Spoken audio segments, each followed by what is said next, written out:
Hello, welcome back to my channel. My name's Sarah Jean Bryson, if you didn't know already, and I am on day 3 of the Get Messy Art Challenge. I am doing all of them on YouTube this year. It's just kind of a fun way to keep it all together, and I'm filming horizontally. I usually film vertical, so that's an exciting addition.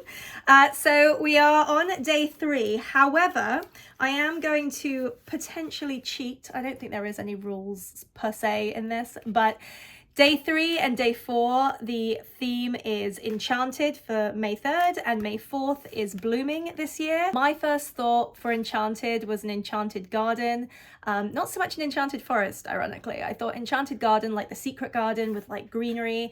And then because the next day is blooming, I thought, why not let it kind of feed into the other page with florals or something like that. That's day 1 and 2. We've got a blank spread and we are going to fill it with beauty. Okay, so today being a double feature, I'm going to start sped up. And these are my junk journal fodder files that I keep, one I made, one I bought. And all these items that you see in here are either little pieces of art that I've cut up, that I've kept.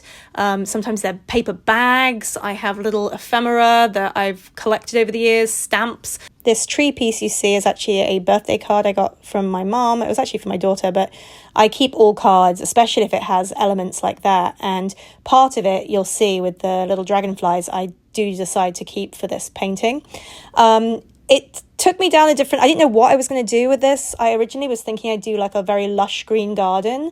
And I found this scrap of an old Johnny Was paper bag that I've kept for years, this scrap. And I was like, it's time to use it. It also has kind of a magical feeling design on it. So I thought I'll draw and paint around it, just using simple watercolor here. I have to say, it's not a negative necessarily, but the mixed media paper doesn't love the watercolors as much as I would have liked. It is great with the glue. It takes a beating and it doesn't seem to bleed through.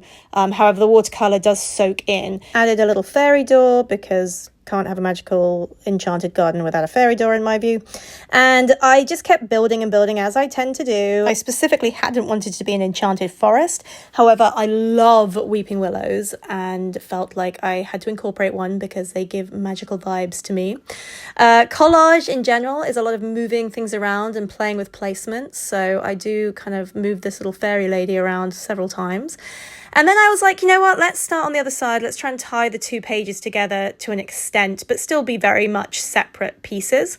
I decided to do ranunculus fields, which I will share with you an example of one I've done in the past, because I really love this loose watercolor blooms style. So I was figuring out how to add my little kind of fairy person that I got in a card, and I realized it has a little hanger, so I can move it about. Isn't that fun? And then she can move about the garden.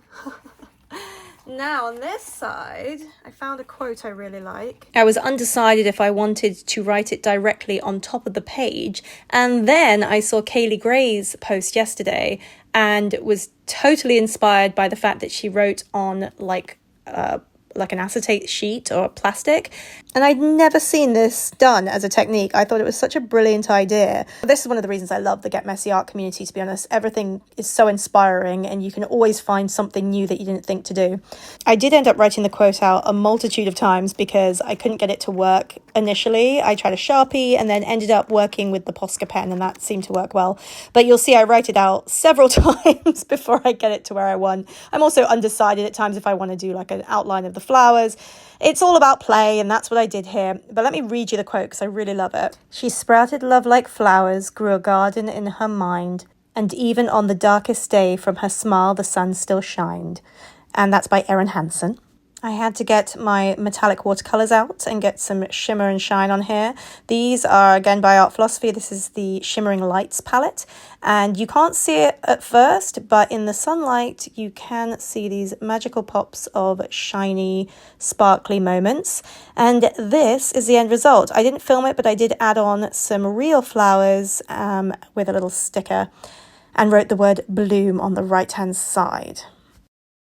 Well, that's the end of another creative day. This went completely different than what I initially had in mind. This side is Enchanted, and I've made sort of like an Enchanted garden vibes, very collage inspired, some old birthday cards that got cut up. I think that was on a gift card. And I like the kind of 3D element of that. I haven't stuck it on. I have it hanging with a paper clip, which I think is kind of fun too. And it has a little quote on it that says, "Ask what makes you come alive and go do it." And then on this side, for blooming, I immediately thought, I had planned to do like gardens spreading over. And I kind of fed it into each other. But I did a painting a couple of years ago as a commission for the gardens in Carlsbad, the floral fields. And I was totally thinking of that when I started painting. I was like, oh, I should do that kind of floral fields. But I ended up doing it way more loose, which I kind of love as well.